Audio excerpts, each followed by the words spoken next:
jurnalisme etnografi untuk memenuhi tugas mata kuliah modul Nusantara yang dibimbing oleh Bapak Arif dan Mawar dan Kak Ahmadi selaku mentor modul Nusantara. Saat ini saya berada di tempat ibadah yaitu Masjid Al-Mujahidin yang terletak di Desa Pakistani, Kota Makassar. Baik, perkenalkan nama saya Fitri Zakatul Aziza dari Universitas Negeri Malang. Kali ini saya bersama dengan salah satu pengurus humas Masjid Al-Mujahidin di Desa Pakistani, Kota Probolinggo. Dan kali ini saya akan mewawancarai beliau mengenai kegiatan rutinitas tempat ibadah di desa ini. Untuk saat ini saya berbicara dengan Bapak siapa? Dengan saya Satrio Nugroho. Selaku Saya di Masjid Al-Mujahidin ini selaku pengurus bagian hubungan masyarakat. Ya, baik, terima kasih. Untuk selanjutnya saya akan menanyakan beberapa pertanyaan mengenai rutinitas keagamaan di desa ini, khususnya di tempat ibadah di Desa Pakistani ini. Untuk yang pertama, bagaimana kehidupan rutinitas keagamaan warga sekitar di daerah sini, Pak? Jadi untuk rutinitas warga sekitar itu seperti pada umumnya ya suatu ibadah itu pasti ada kewajiban, contohnya sholat 5 waktu dan kegiatan sholat Jumat. Nah, untuk warga sekitar saya sangat mengapresiasi untuk antusiasnya dalam ibadah wajib. Selain ibadah wajib, warga sekitar juga sangat antusias dalam kegiatan lain-lainnya yang misalnya hari-hari besar atau kegiatan kecil-kecilan yang diadakan setiap minggu dan sebagainya. Nah, untuk rutinitas warga sekitar saya sangat mengapresiasi semuanya. Ya walaupun ada yang kadang yang berhalangan, misalnya berhalangan untuk kegiatan rutinitas, mereka pasti mensupport untuk kegiatan tersebut, entah dari kehadiran atau tentang sarana prasarana pendukungnya. Baik gitu. Ya. Apakah rutin kerja bakti kebersihan selalu diadakan di masjid ini? Untuk kegiatan kerja bakti itu selalu rutin ya. Walaupun di masjid ini ada takmir masjid yang bagian kebersihan itu setiap hari itu ada. Jadi di masjid ini ada takmir yang wajib membersihkan itu. Kita itu mengelola pada takmir ini diberi ini istilahnya itu gaji bulanan kepada takmir untuk membersihkan wajib, misalnya nyapu-nyapu, ngepel, dan kebersihan lain-lainnya dan kebutuhan sehari-hari itu sudah diurusin takmirnya. Tapi untuk kegiatan yang bersifat luas, misalnya seperti kebersihan tempat wudhu, kebersihan lingkungan sekitar, misalnya rumput tinggi atau sarang-sarang laba-laba yang di atas masjid, itu kita adakan rutinan biasanya 2 minggu sekali. Jadi setiap sholat Jumat, sebelum sholat Jumat dimulai, nanti ada pengurus masjid yang memberi pengumuman kepada masyarakat sekitar lewat sebelum sholat Jumat itu beri pengumuman yang dimana isinya itu setiap minggu itu dia adakan undangan untuk kerja bakti, sehingga nanti kedatangan orang-orang kerja bakti itu bersifat sukarelawan yang mau kerja bakti di masjid pada hari Minggu, yang monggo, kalau yang nggak ada yang ikut ya nggak apa-apa, silakan, kita bersifat sukarela aja. Nah, di saat kerja bakti itu biasanya diharapkan Minggu jam 7 kita mulai. Itu pun juga saya juga sangat suka dengan warga sekitar yang biasanya yang tidak bisa ikut kerja bakti itu mensupport ini konsumsi seperti itu. Jadi tidak hanya kita semua itu kerja bakti, tapi juga ada guyub rukunnya, misalnya makan-makan bersama setelah kerja bakti dan ngobrol-ngobrol bersama. Gitu aja.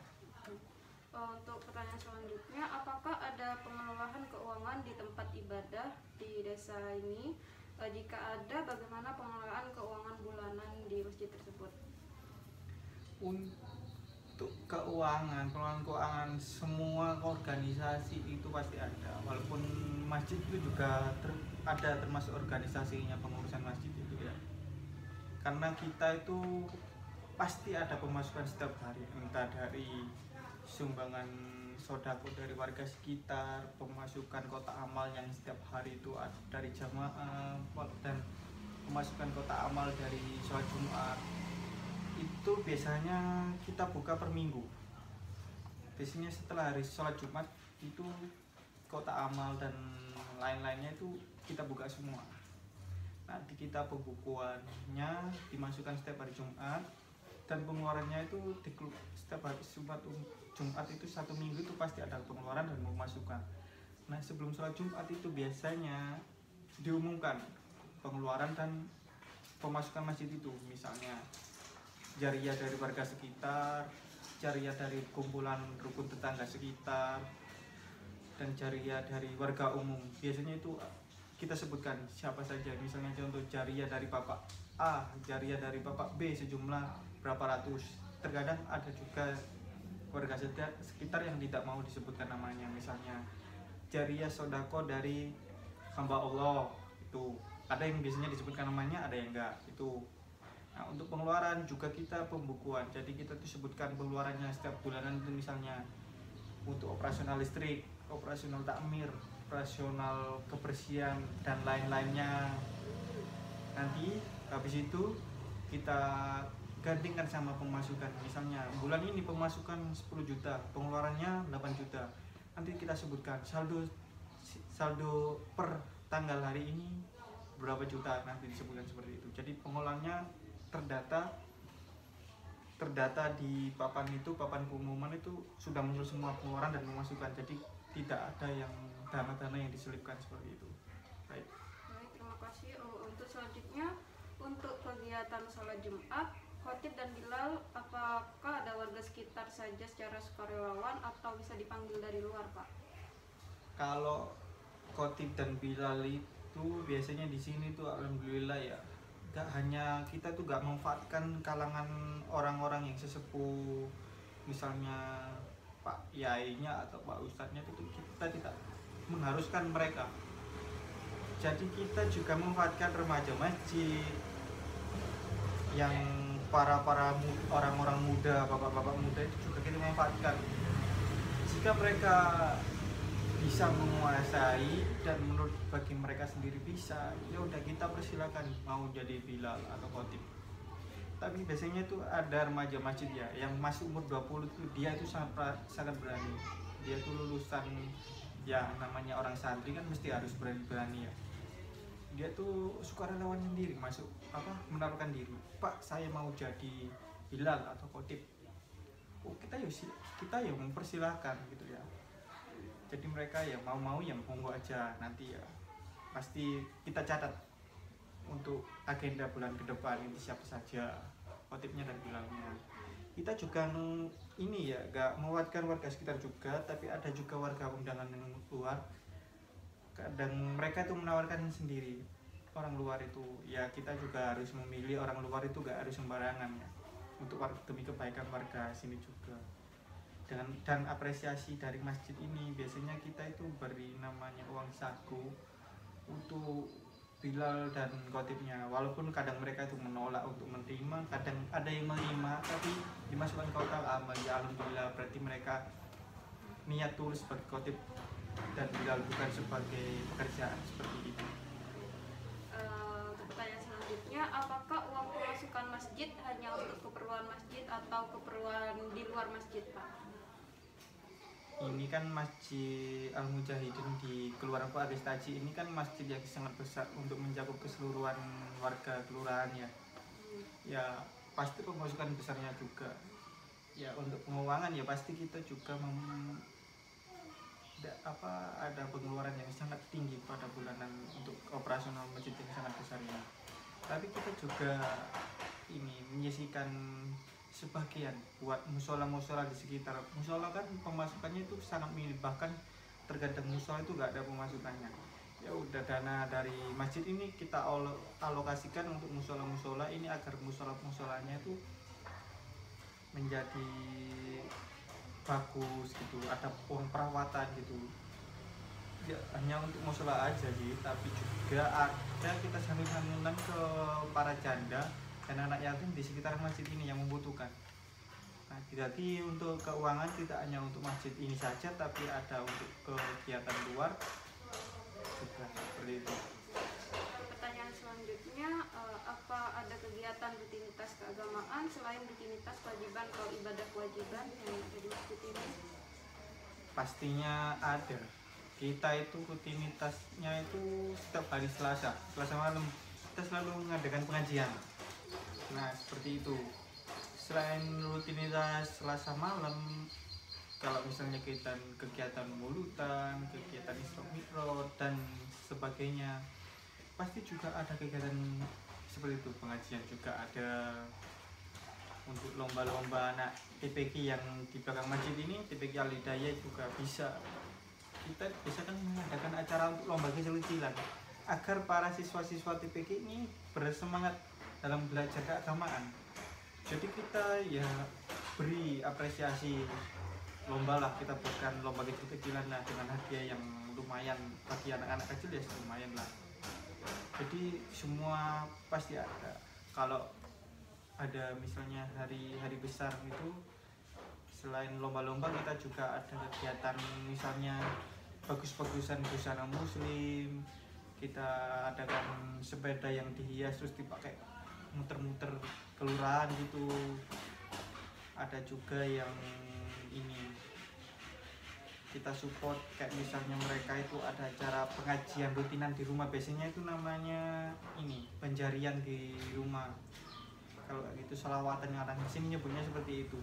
Kita juga support mereka, entah support materi maupun support konsumsi. Jadi biar mereka itu aktif terus dalam kegiatan beragama selain beragama kewajiban itu. Oke, bisa disimpulkan berarti masyarakat sekitar di sini juga turut berkontribusi dalam memajukan seluruh tempat ibadah di desa ini ya Pak? Ya, seperti itu Pak. Oke, terima kasih Pak. Untuk pertanyaan terakhir, bagaimana kegiatan sehari-hari dalam masjid ini di masa pandemi saat ini? Kalau masa kegiatan sehari-hari masjid di masa pandemi ini, semuanya juga pasti tahu ya, di mana-mana itu semua serba terbatas ya. Kita juga mengikuti anjuran pemerintah. Kalau pemerintah itu memberikan surat edaran dari Kementerian Agama dan Majelis Ulama yang dari pusat diturunkan ke daerah. Kayak misalnya kemarin ada perintah untuk sholat Jumat ditiadakan sementara, ya kita mengikuti. Terus ada yang memberi penjagaan jarak saat sholat Jumat, ya kita ikuti. Misalnya kita beri stiker-stiker setiap lantai dengan jarak 1 meter itu kita berikan jarak-jarak seperti itu. Nah untuk mendukung protokol kesehatan di masa pandemi ini, kita memberikan di depan itu yang di tembok itu kita kasih botol hand sanitizer agar dimanfaatkan warga sekitar. Ada juga tempat cuci tangan, dan yang paling utama itu pakai masker, kewajiban itu. Jadi misalnya kalau sholat Jumat ya ada yang datang tidak mau pakai masker, kita memberikan masker itu agar semua itu saling menjaga kesehatan ini. Jangan sampai lengah tentang protokol kesehatan, ya pasti itu udah anjuran dari pusat, kita harus mengikutinya. Baik, cukup sekian wawancara saya mengenai kehidupan sehari-hari aktivitas masyarakat di tempat ibadah di Desa Parstaji ini. Kurang lebihnya saya mohon maaf. Wassalamualaikum warahmatullahi wabarakatuh. Baik, terima kasih. Itulah salah satu jurnalisme etnografi saya dengan mewawancarai salah satu pengurus Masjid Al-Mujahidin. Dapat kita ketahui bahwa manfaat dari reportase jurnalisme ini salah satunya yaitu kita bisa mengetahui aktivitas masyarakat sehari-hari mengenai tempat ibadah atau kegiatan masyarakat mengenai kegiatan-kegiatan ibadah dan apa saja kontribusi masyarakat melalui etnografi jurnalisme ini. Cukup sekian dari saya mohon maaf apabila ada yang salah. Wassalamualaikum warahmatullahi wabarakatuh.